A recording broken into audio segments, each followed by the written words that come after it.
So excited this morning. Today's show is all about celebrating great women, and I'm so honored this morning to have the Nairobi representative of women in the studio, Rachel Shebesh herself. Good morning. Morning, Kobe. How are you? I'm good, and yourself? Thank you for being here. Thank I know you. your schedule is very tight at the moment. Yes. We appreciate you taking the time.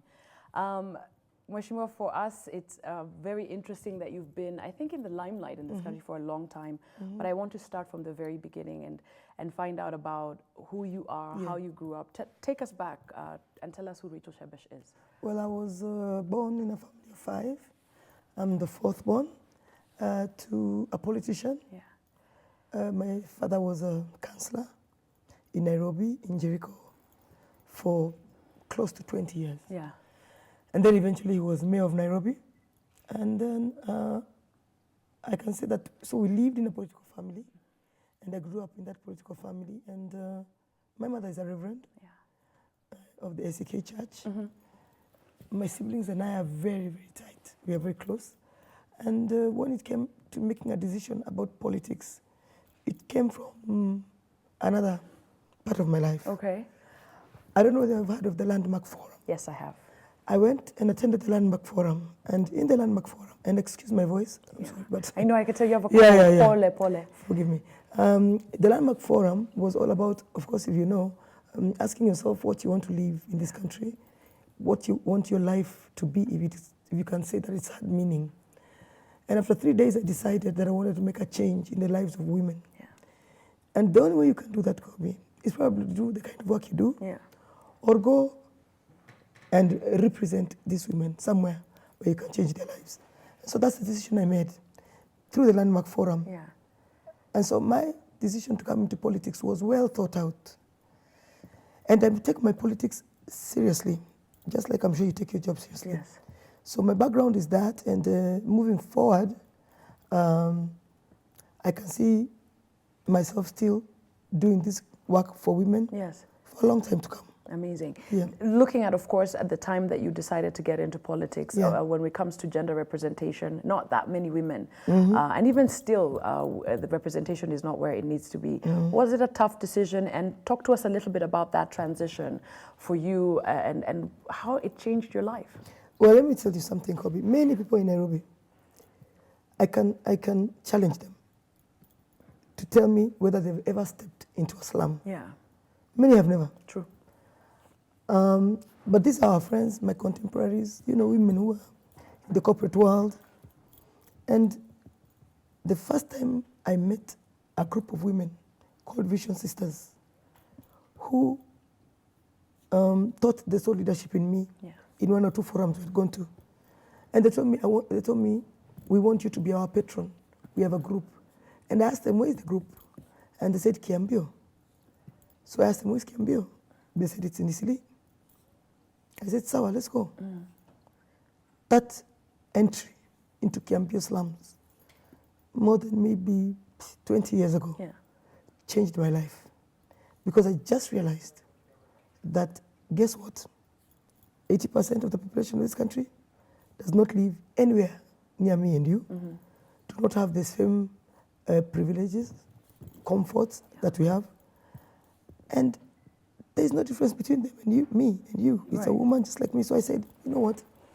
This work that I'm going to do, I want it to focus on that most vulnerable person, most vulnerable. It's such a hard decision to make sometimes as a woman, whether you're going to go into politics or not. Right.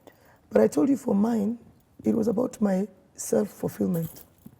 It wasn't just about entering politics because I want power and I want my name to be known. There's a difference between the way I do my politics and the way many people do their politics. Looking at, of course, getting in and really wanting to set agendas to make sure that some of the things that you said and set out to do are achieved. Talk to me a little bit about how you divide from that, you know, the milestones, the gains, and how you separate, I guess, the politics, because party politics comes hand in hand with this. Talk to me a little bit about that balance, how you strike that. Yeah, you know what everybody has been asking, why is Shebesh quiet? I realized you can do politics 24/7 if you want. Yeah. All you need to do, everywhere you go, call the media. Make sure everybody knows you are here today, you are giving this today. You can do that for your first term. Right. But when you go to your second term, and hopefully I'll be going to my third term, August 8th, if people of Nairobi give me a chance, you must separate working and politics. Yeah. You know, people campaign for too long. You can't keep people in campaign mode for 2 to 3 years. Campaign period is 3 months to elections. Yeah. And I'm sure, Kobe, that's when you've seen me. Right, absolutely. 3 months to elections. Our nominations for Jubilee, I campaigned only for 2 weeks. I didn't do it for 6 months, 8 months, because meanwhile, I'm working. And if I go to the ground today, like I go to Korogosho, the young men and women of Korogosho want me to help them establish and improve Coach FM, for example. Yes. Or they want me to bring a program for single mothers. They're not interested in me coming with cameras to show how I'm helping them. They want to see their lives improve. They want to see their lives improving and changing. Yeah. And that's the difference. So what I do is, when it's time to work, I work. And when it's time to speak politics, I do. Yeah. You can be sure, God willing, if I'm women rep again, you will not hear me in the media, you'll hear me on the ground. Right. Looking at, of course, the fact that a lot of people, there was a lot of speculation around where you were and then coming back to the limelight. Talk to me a little bit about that, because I'm sure you hear people wondering, where's Mheshimiwa, where did Rachel Shebesh go? Talk to me a little bit about that, how you handle, I guess, the Kenyans' reaction to your job. Sometimes is it a person, do you take it personally? No, I think for a long time, I got into my politics through being nominated by ODM. And I was very vocal during that time. And even as I joined Jubilee, I was still very, very vocal, especially on defense of the party and our president, etc. So there is a way that Kenyans have always seen me as a fighter. Yeah.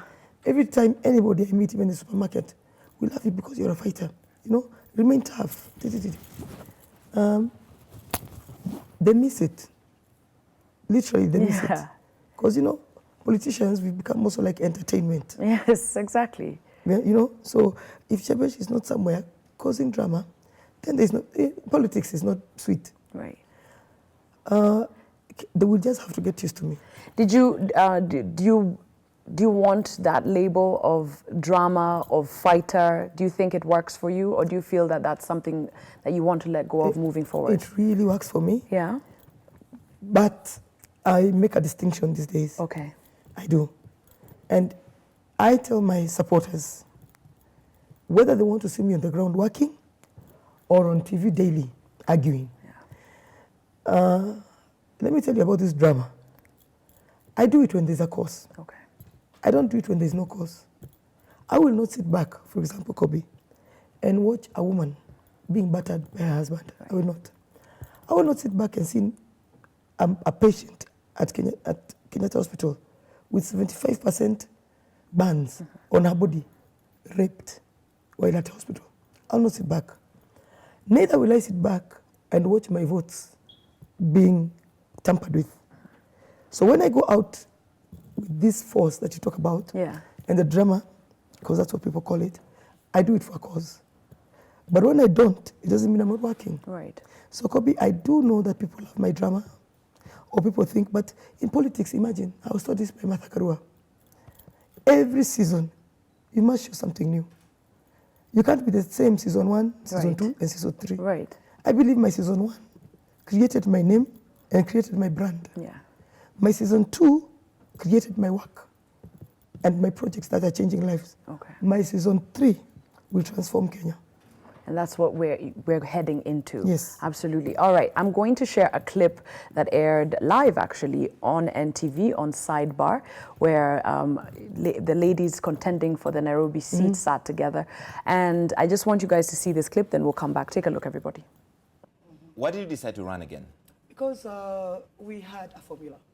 And the formula was very simple, and the basic reasoning for it also was fundamental. That there is no way we are going to be Jubilee in Nairobi as one tribe. It's what cost us last time. it's not a mistake we want to make again. And that means that there are people who have to make sacrifices. And I was ready to make that sacrifice. And actually I did.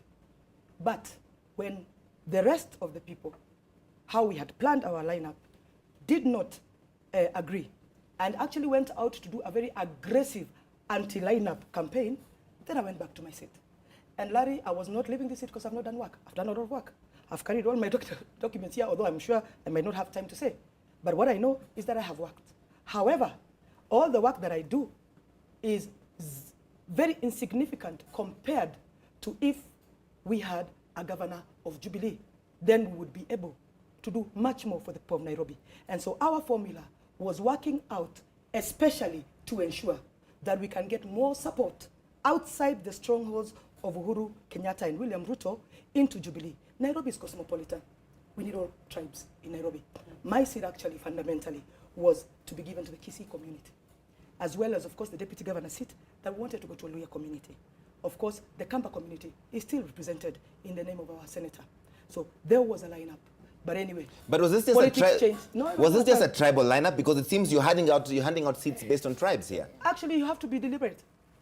In politics, if you're not deliberate, it won't work. You have to be able to talk to your core supporters and tell them, listen, we need to bring on board every facet of Nairobi. If you leave it to your supporters, they will go back to their cocoons. And that is why, by the way, when you're talking about fighting ethnicity, you can't do it when you don't show an open. Let's just take ODM as an example, our biggest competitors. That is exactly what Raila does. Raila will take anybody and convince his supporters, irrespective of the stronghold of the tribe of that constituency. Take, for example, Dagoretti North. Simbarati is Kisii. Right. But 60% of the voters there are Luyas. But they voted Simbarati. Go to Sumra. He is in Embakasi South. The strongest bloc there is Kamba. They agreed. So what we are saying is Nairobi politics can never be about emotions. It must be about strategy. And that's the strategy we are trying to employ. But because people felt that they didn't want to be put in that kind of a situation, which is their right, actually, by the way. And as Jubilee, we are committed not to move to any party called anything or independent. Stick in Jubilee. I will support Millicent. Millicent will support me as long as we are Jubilee. All right. You went to ODM, which was strange because you were not initially running for this seat at all. No, I wasn't. What happened is I wanted to run for governor, and the main reason for wanting to run for governor, I'm a social entrepreneur. When I lit up the slums of Nairobi and the highways, I actually realized how much poverty there was in the informal settlements.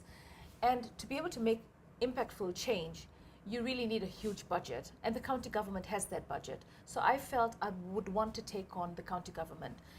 But of course, it's a lot of resources, and I basically hit a hitch because when I went to IABC the first time and I said, look, I'm doing my degree, I'm graduating in August, can I be cleared? Is it a legitimate degree? Yes, at USIU. You didn't fake any papers? No, at USIU. And they said, yeah, we'll accept transcripts. And when I went back again, late March, they said, no, we wouldn't accept the transcripts unless you completely finish with the degree. And I still had a few, my project to do in the last semester. So I just thought, I don't want to have any controversy. So I had to find a way to let my supporters know that I'm finding it impossible to do the governor's race. And I put it to them, what would you like me to do? And they said they'd want me to run for women rep. And the others, I said, which party? I put all the parties, and they said a NASA affiliate. Now, if I had to go to NASA, then it made a lot of sense to go back to Baba because I was already in ODM. And I couldn't go back to NASA and then go to Wiper or go to Ford Kenya. Because for me, I was in ODM, I was I was embraced by ODM. And even when I ran under a KNC ticket for women rep, majority of my votes came from ODM. Yes, and of course, a lot of them came from TNA at that time as well.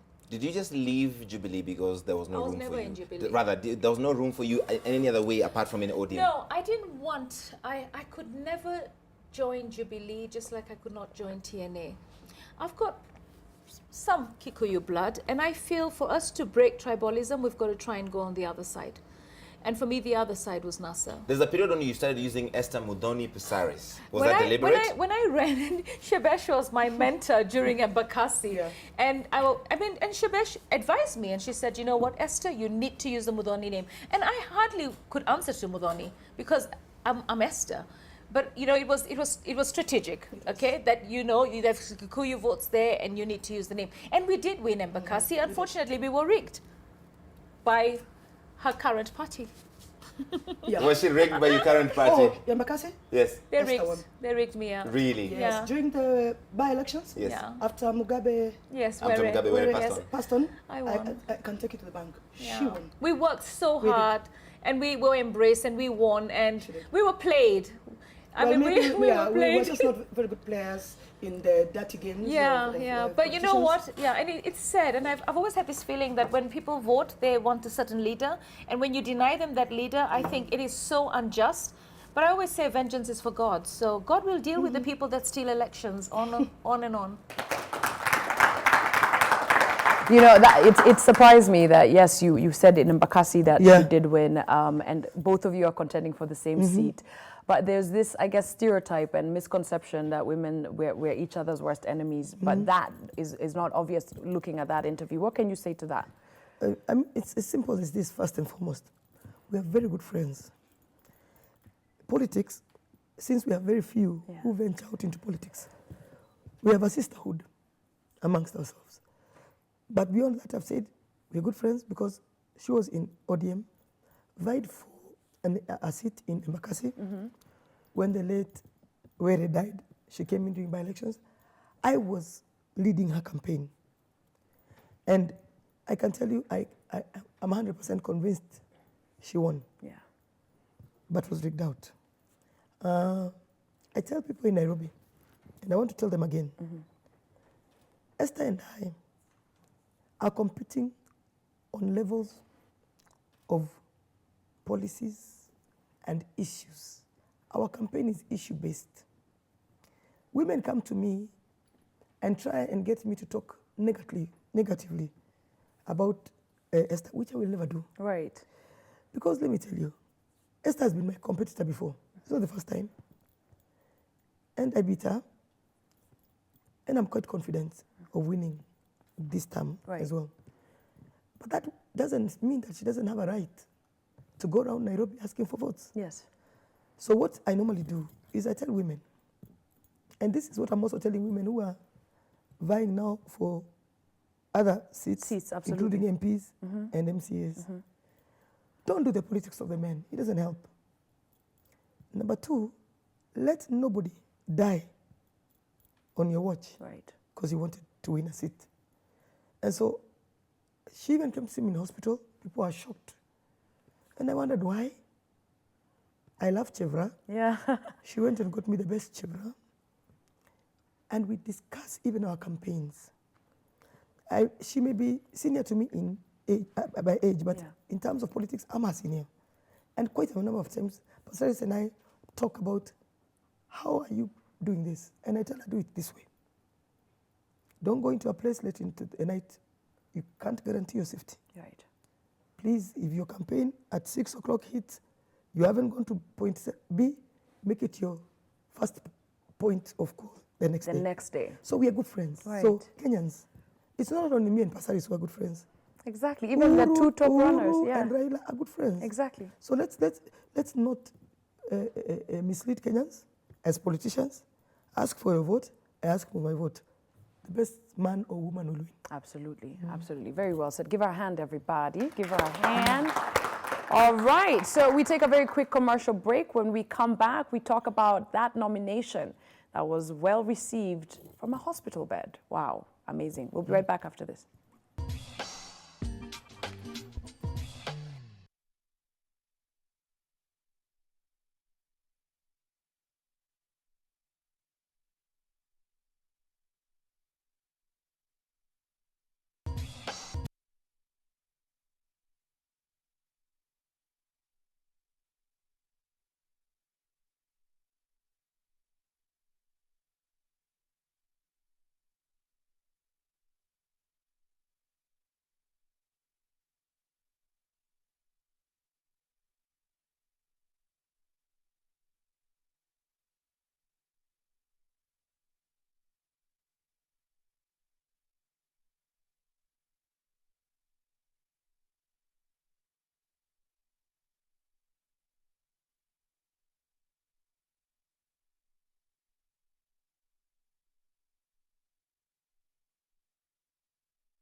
All right, welcome back, everybody. We have Rachel Shebesh, the Nairobi County Women Representative, here with us this morning.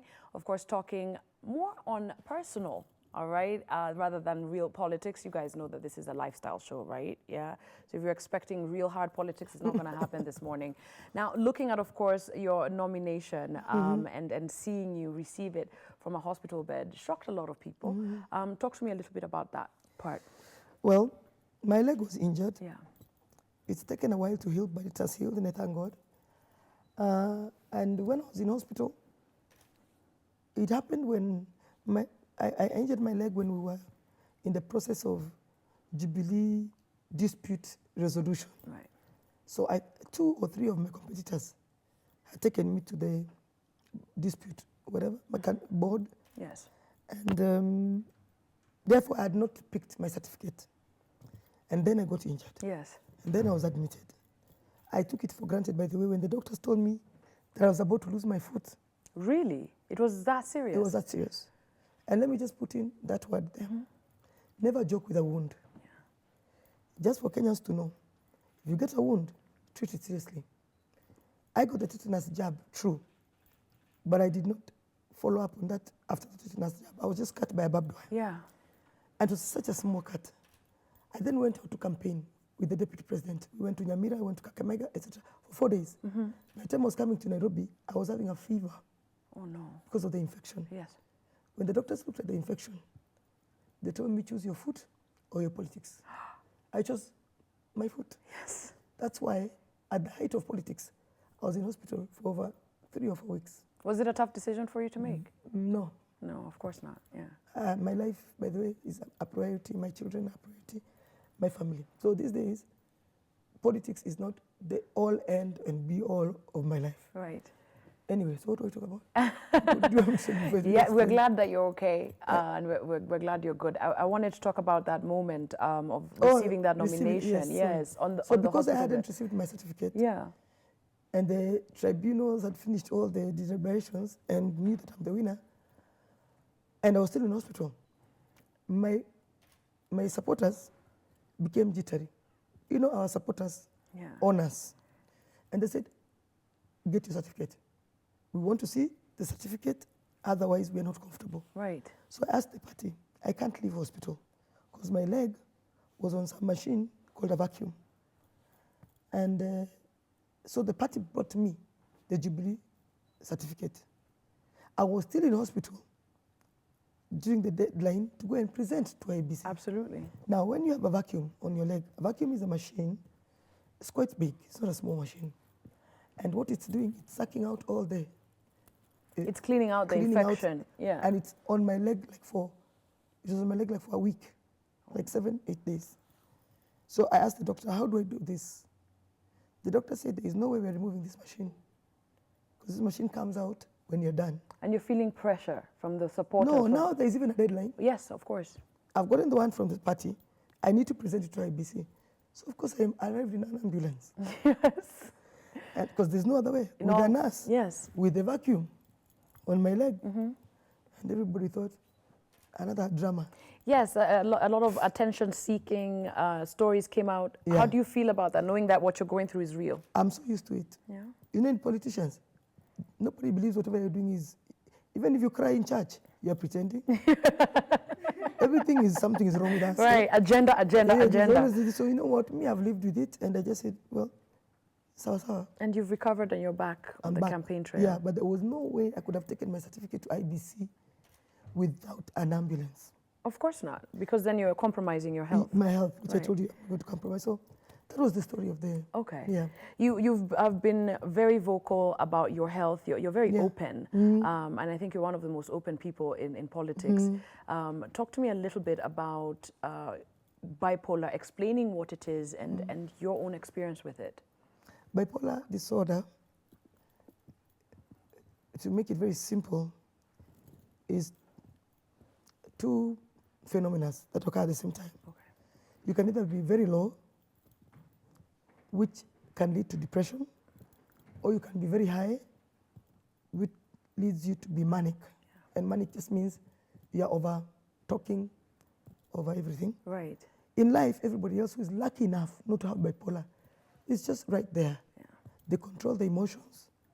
They know if they are sad, but not so sad. Yeah. If they're happy, but not too happy. I wish that was me. I cycle also. After 3, 4, 5 months, either I'm down Yeah. or I'm up. So for a while before I knew my condition, I would go into serious manic episodes. Right. Where, by the way, nobody can talk when you're in a room because you'll talk for everybody. As you're beginning to speak, I already know what you want to say, and I say it for you. Right. That is mania. Then there's the depression. So I have never gone through. And the depression is secluded, alone. You don't want to be around people. Yes, depression is one of the hardest things to go through as a human being. And why I talk about bipolar is because I realized if I don't, and if people with bipolar don't talk about it, we will continue to have the high levels of suicide Absolutely. that we're having in this country. And I can tell you, I sit with people, and now because I've become a doctor, Yeah. I can tell that one bipolar. I can't even tell my friends around me. Because you can be with somebody, cheerful, happy, and then something just happens. And their whole Everything mood changes. changes. Yeah. And that's what happens, we call it a trigger. So in bipolar, if you get a trigger, if you learn what your trigger is, you will avoid the trigger, or when the trigger happens, you will know, oh, that's my trigger. Right. So you don't go down. Okay. That's actually what we go through when we're being counseled by a psychotherapist. Okay. But I also tell people, psychiatrists are trained in Kenya to treat human beings, not stones Yes. and not trees. Right. So I am probably the member of parliament who, because of my condition, parliament never used to cover Mental psychiatrists. health. Right. Yeah, and mental health. So I'm the one who made psychiatrists be featured in the insurance cover Right. for members of parliament. So what I can say about bipolar is this. Please get treatment. You will take medication like I do, just the same way somebody with diabetes or hypertension Right. takes medicine daily. And you will be as fine as everybody else. Okay. Today, I'm able to be stabilized because I'm on medication, but I also go for psychotherapy. Okay. You know, speaking about your issues. Because once you've dealt with your triggers through psychotherapy, you are very likely to remain balanced. Okay. Yeah. Looking at, of course, your health, looking at politics, your job, the demands that come with your life. You Yeah. have a family, you have children. Talk to me a little bit about when do you take the time, especially at a time like this, where do you find time to sort of wind down, relax, take care of yourself, and spend time with your loved ones? Talk to me a little bit about that. This campaign period, it's don't talk about What it. journey, yeah. That one, the campaign period, It's 3 months, right? Have 3 you- months, yeah. but always intensive, like 1.5 months. Okay. To see my babies is I call them babies, but they're big men. Eh? Yeah, I know. So they say, Mama, baby. My last born is 17 years, Yeah. and I have 24 years. What are their names? Pele, TJ, and Jamie. Okay. Then I have a grandson called Tuti. Yes, My very grandson is just beautiful. my joy He's so handsome. and so funny. Yeah. He's speaking a lot of stories these days. Nice. And How can old? He's 3. Okay. Now he's even telling me, Shosh, give me a minute. I'm like, what? Give me a minute. They're coming out smarter and Can't believe. smarter. Yeah. So my babies and time for them, during this campaign period, I can't even cheat. yeah. It's hard. We are meeting as I'm going out, they're coming in. But during the other period, I told you what I was told by Martha Karua and the women ahead of me. Politics, at a certain stage, you have to mature and change your priorities. Your priority cannot be politics from morning to evening. Even the people who you are giving services to or working for also get time to go home to their families. Right. So during the time that is not campaign time, I take time to be with my babies. My boys love cooking. They are very good cooks. So we do a lot of koroga in the house. That's part of our bonding. Yes. Shopping is an bonding spree Yeah. because, you know, I'm happy that these days we have 24-hour supermarkets. Eh? If I try to shop during the day. Yeah. I can't. People selfie, I don't know, abari. I know, it's crazy, story. yeah? Yeah. Yeah, you know me, I just don't know. I don't know what to do, but I love Nairobians, but you can't shop. You're even shopping. So what I do, I actually saw you Yeah. once. I think it was at Westgate. Yeah. And people had surrounded you. Yeah. It was crazy. And all you were trying to do is just walk out with your shopping. so what I do, I go at those hours where hopefully other people are asleep. Right. And we do shopping. How do you handle it? I guess the fact No, that you're a public I figure. handle it. I handle it. Yeah. It doesn't bother me.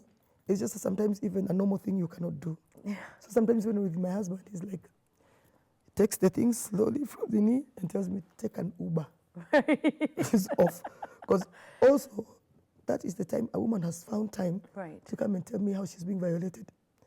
And so I listen, because there's nothing important in leadership as listening. Right. So, my dear, time for my family, I take. Even for my extended family, I take the time. Right. If there's a function in our family, for example, I look at what I was going to do and this wedding. I cancel this and go for the wedding. Right. Because you cannot replay this wedding, but this you can plan for another day. Absolutely. Fun. I think you are very fun, light. You're very funny. A lot of people haven't seen this side of you. I wish they could. But talk to me a little bit about that part of your life and the moments that you take for yourself to just enjoy and take a moment to smell the roses when it's just about Rachel. With my friends, Yeah. our group of women who we've known each other now for like 17 years, the same chama, called Hot Mamas. Yeah. Yeah, we call Nice. Hot mamas. Let's Yeah, give it up for hot mamas. I know they're watching. We've tried to change that name because now we are shosh, but we can't. So we said, you know what, if you have a problem with it, you sort yourself out. Yeah. We have so much fun when we're together. We talk about such amazing things. And because we are growing together, 17 years of being together is a long time. Eh? Right. So sometimes Hot Mamas, they're as close as my own sisters are to me. But when we want to have a good time, boy, don't we enjoy ourselves. Yeah. And when we have a shoulder to cry on, same story. So you know I love dancing. And I love dancing Lingala. I think I'm very good at it. But the dances of 3 years ago, not 3, Right. I think actually 10. And when my boys tell me, Lingala is not dance like that anymore, I say, why? Yeah. So No, Papa actually, Wemba no, sides no, in yeah. Ikofi they know. So I This dance. is whiskey now. Yeah, good. That's the point. So we enjoy that. Yeah. And then even with my political colleagues, like yesterday, I was with my friend Sabina Shege. Yeah. Because we were on a show together, and then we went to sit together and talk and have a drink. And Sabina made me laugh because we talked about campaigns. Exactly what I'm going through, she's going through. Yeah. And it just helps us to relax. Imagine, we need a life. Yeah. And if you don't get a life, you'll go crazy. And let me tell you also, sometimes people are very ungrateful. You can work for people 24 hours thinking you're impressing them. Like many people do. When you go to elections, they don't give you back your seat. So that's why you have to balance. And that's why I teach even the ladies who listen to me, balance. Absolutely. Guys, give it up for Rachel Shebesh, the women representative of Nairobi County. We take a quick commercial break with a funny clip, all right? With a funny clip that will make you smile this morning. When we come back, we're all about peace in the last part of Better Living. Don't go anywhere.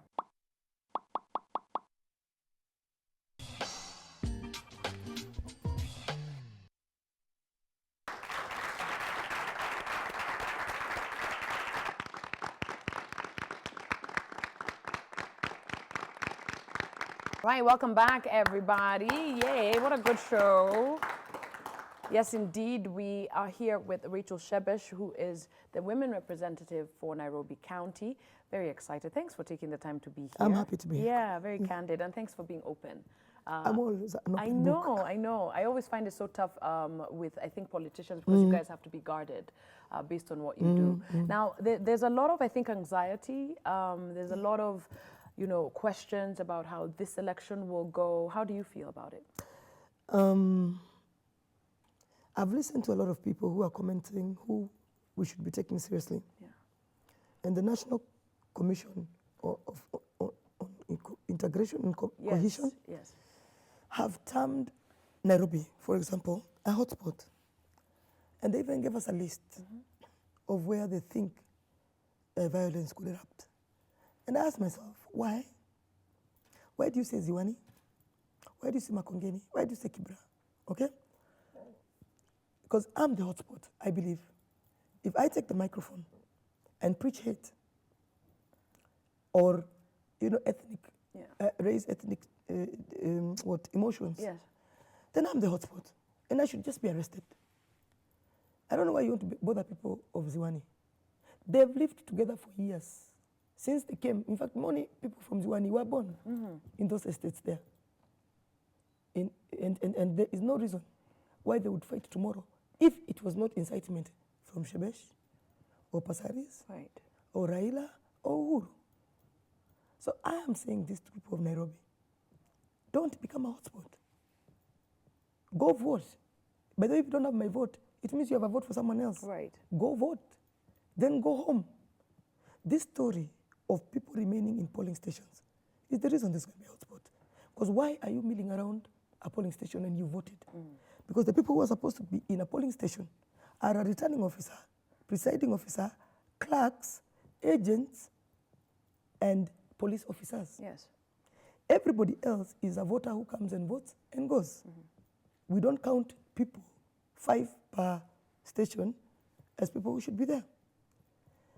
I think people are being very careless with some of the things they're saying. And that carelessness led us to 2007. I learned lessons in 2007 that I will never forget. Right.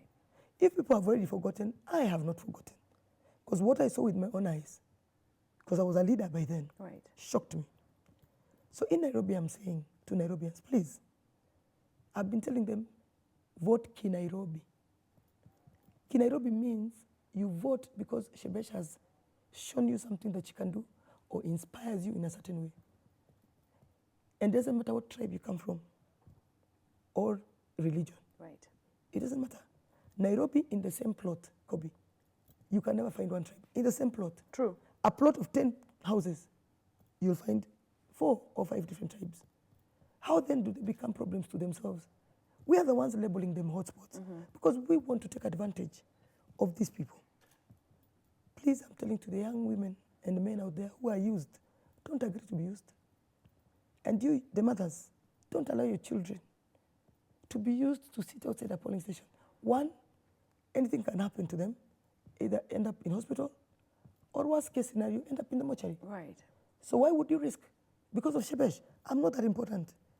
It's because of Uhuru, he's no more important than your family. And after that, Yeah. you guys And are after still that, friends and you're still colleagues. Not and you're even still- after that, Yes. even the day you're voting for us, because we're not allowed to do campaign. We might just be drinking milkshake. Yeah. With Pasaris. Sitting together. Yeah, so why do you want this? So I'm saying, this country, we've come from a place where we cannot have forgotten that soon. We cannot. Absolutely. And to those politicians who think that by scaring us or inciting people will win them elections, even God can't allow you to win. It's true. Yeah. Yeah, absolutely. I took a survey once on this show from young people, actually from university level, just asking how they feel about these elections, how they feel in terms of representation. There was a lot of apathy, and I'll be very honest. The number of those registered versus the ones who haven't registered and the ones who've registered and are not going to vote, it's kind of alarming how young people feel. What would you say about, I think, the apathy that surrounds them and the fact that many of them don't feel represented, many of them don't feel that there's any need to vote? You're talking about the caliber of my children. Yes. Millennials, we call them, right? Yes, Yeah. the ones who have been brought up, taken to schools and stuff like that. Yeah. Yeah, there is a problem that I can tell you. Because sometimes I even listen to the questions my sons ask me, and I want to ask them, excuse me, I took you to school, Yeah. good schools, and you can ask me such a question. I would expect the generation of today to be the best experts, if I can say that, in terms of researching or analyzing politicians and what they stand for and whether they can vote for them. The nominations of Jubilee, for example, changed the landscape. I mean, we have Jaguar. Yes, exactly. Jaguar is because of the 75% youth vote that exists in Nairobi.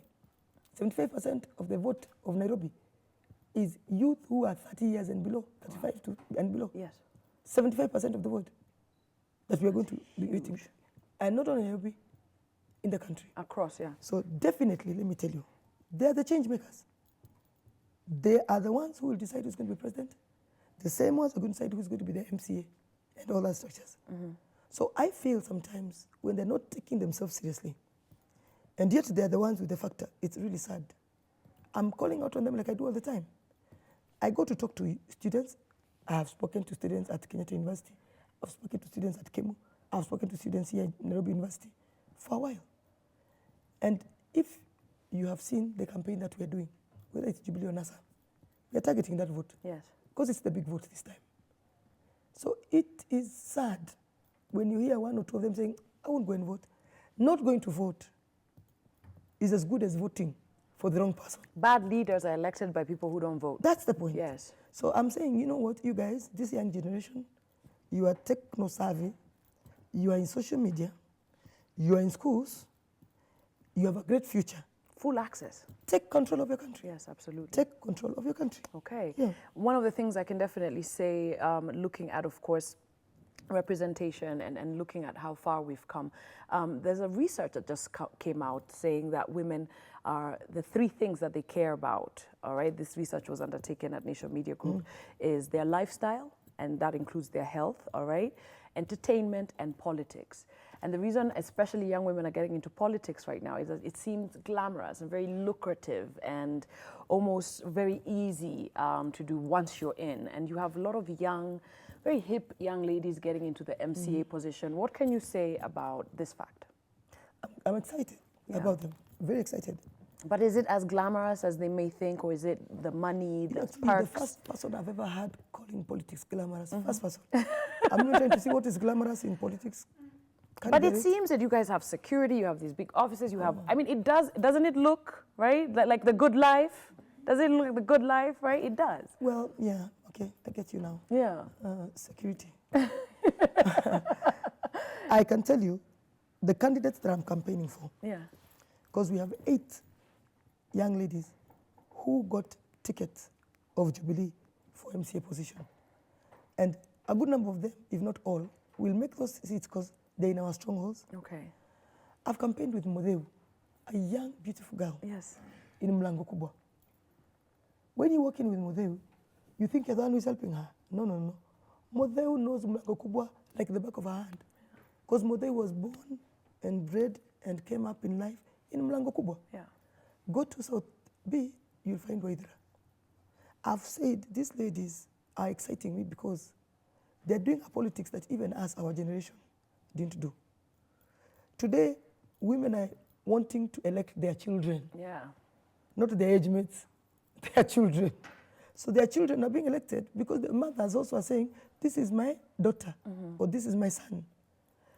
I can tell you, I can't wait for us to open parliament to see this new youth influx. Right. And I'm telling you, if things will not be different, I don't know. Yeah. Because we have people who are coming with a new sense of thinking. And the one that I like the best is they will not be afraid to partner with us on bills that affect women. Right. Especially the reproductive health bill that comes all the time. And the moment it reaches somewhere, it's left because, you know what that means? Right. So I'm quite sure things will change, not only at the MCA level, and also at the national level, because of the young generation that is going to come into parliament. So encouraging young ladies to get Oh, into yes. politics. Absolutely. Okay, let right? me just tell you about the glamorous. Yeah. Tell me. Glamorous is that you get a car Uh-huh. and you get a bodyguard. And what else? That's it, right? Yeah, And a good salary. good salary. Yeah. If that's what they're And coming VIP treatment. if that's what they're coming for, And you get to meet some serious people. they will be a bit tired. Yeah, and then you get to look this nice. Yeah. Cynthia, Let me this is tell you. glamorous, right? Let me tell you, if that's what you're coming for with that Yeah. idea, it will disappoint you. Okay. But if you're coming to serve people and then this is a bonus, well and good. Okay. But if you come because I want a car, because I want a bodyguard, because I want Perks. the perks in politics are quickly overshadowed by the stress. Who has time to think about glamour when you've got so much pressure? You have so much pressure, you have stress, you're even being blackmailed, okay? Yeah. You're being, what can I say? Your life is being turned upside down. Yeah. That, I don't even remember I have a bodyguard when I'm going through those things. Of course. My bodyguard is here. Hi, Karanja. I saw him, and I saw him. Hi, Karanja. How are you? Nice to see you. Nice So to I'm see you. just saying, those are just luxuries, as you're calling them. They're good. Yeah. Everybody who gets a good job, my dear, even you, I'm sure, you have a good job. Yes, I do. I love my job. You love your job. Yes. So even us, we love our job. But if you are coming to work just so that you get a salary, Yes. not because you're passionate about what you're doing, Kobe, it doesn't work. Absolutely. So the ladies who are coming in may know they're passionate about changing people's lives. When they get the rest of the things, sour, it makes sense. Okay. So Looking at my last question, looking at, of course, how far we've come in the last 5 years, another research study says that Kenyans can see that the country has moved forward when it comes to development. There are more roads, there's GR is there, talking about digital, of course, integration into schools and such things. The ferry transport, it's getting better. But Kenyans say that they don't feel change in their lives, in their homes, in their pockets.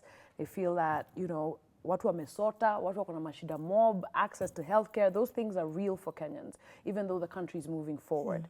How do you believe the next 5 years will be for Kenyans in terms of just opportunity and growth? You know, this was our trying period or testing period. Yeah. This new constitution has been implemented by our government. We wrote it, it looked good on paper. Take it to the ground, implement. There are many challenges, including sometimes asking ourselves why we devolved health. Because when you devolve health and take it to the county, it's why you're seeing doctor strikes which are never ending. Right. It's not because of Uhuru Kenyatta. It's because of the governors, and they maybe have not come to an agreement with the doctors or the nurses. Devolution is a giant. Yeah, so you know what?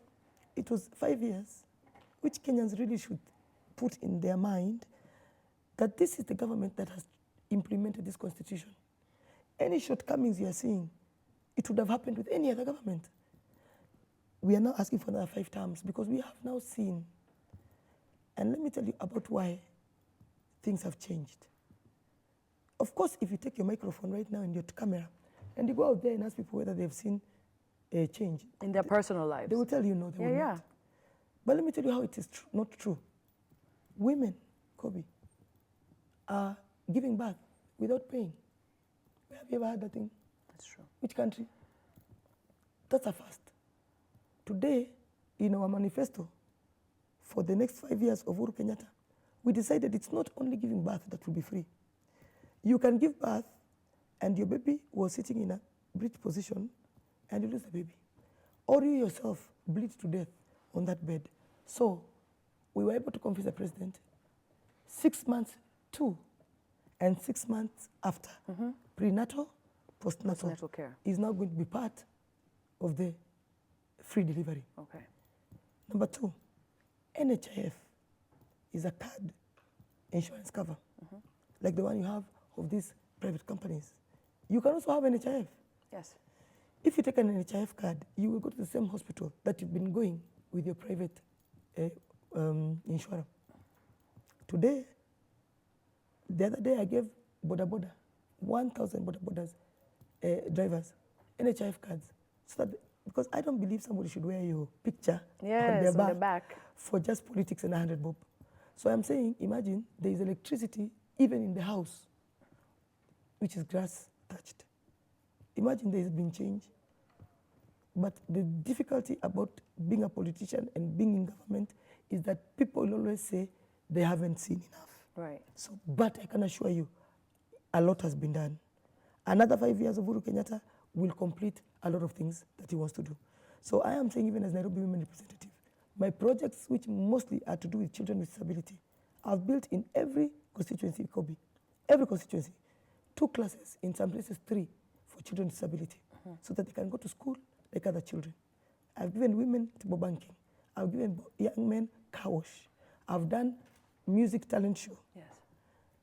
I want another 5 years, because this money we are doing this work with came too late. It came 2 years to the elections. Right. And when I do complete my work, I'm 100% sure it will be felt on the ground. But the most important seat for anybody in this country when you're talking, apart from the presidency, is the governor of your county. Because the governor of your county has been devolved for money to the range, for example, for Nairobi, 45 billion. Right. A lot can be done with that money.